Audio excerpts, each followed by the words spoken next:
Unazidi kutazama taarifa zetu za TV47 Weekendi. Karibu tena mtazamaji, nizidi kukutaarifu. Chama cha ODM kimesema kitapiga msasa utekelezaji wa mkataba wake wa maelewano na Rais William Ruto mwaka ujao kuamua hatma yake katika serikali jumuishi. Naibu kiongozi wa chama Godfrey Osotsi alisema chama hicho kitakaa chini mwezi Machi mwakani ili kutoa mwelekeo wake kuhusu mwaka wa 2027. Apollo Kamau na mengi zaidi.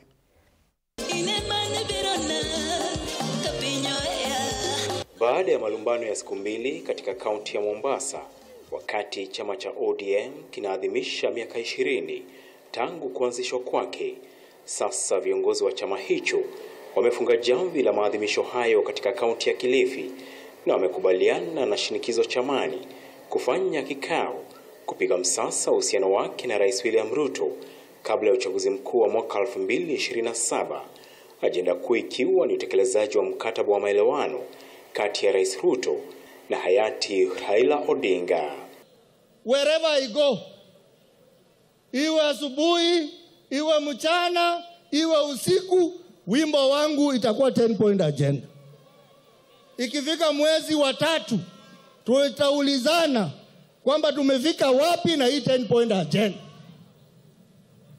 Kama hiyo yote imetekeleza, we have no problem about 2027. But 2027 bado. Wacha tufanyie wananchi yale mambo wanatarajia wafanyiwe. Hatua hiyo ni moja ya mikakati ya kutuliza joto chamani kuhusu uhusiano wa ODM na Ruto na urithi wa Odinga, ambao baadhi ya viongozi chamani hawamtaki kiongozi wa sasa Oburu Oginga. Together tutafika Canaan.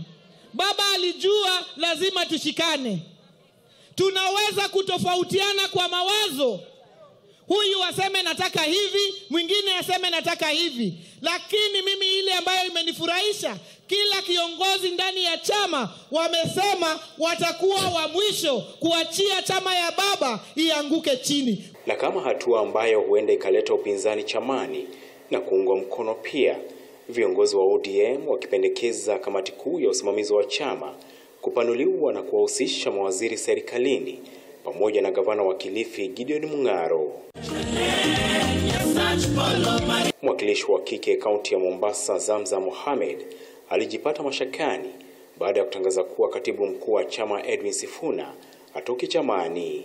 Sisi tunamwambia Sifuna, wewe kama hutaki kukaa kwa chama, wewe shika njia uende. Lakini huwezi kututoa sisi ndani ya chama. Wapwani tutakaa na chama cha ODM.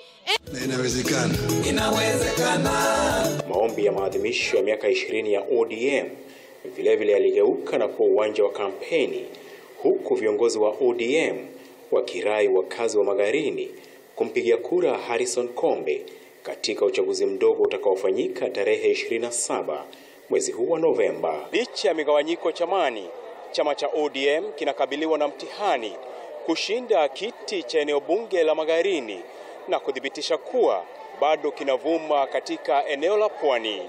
Apollo Kamau, TV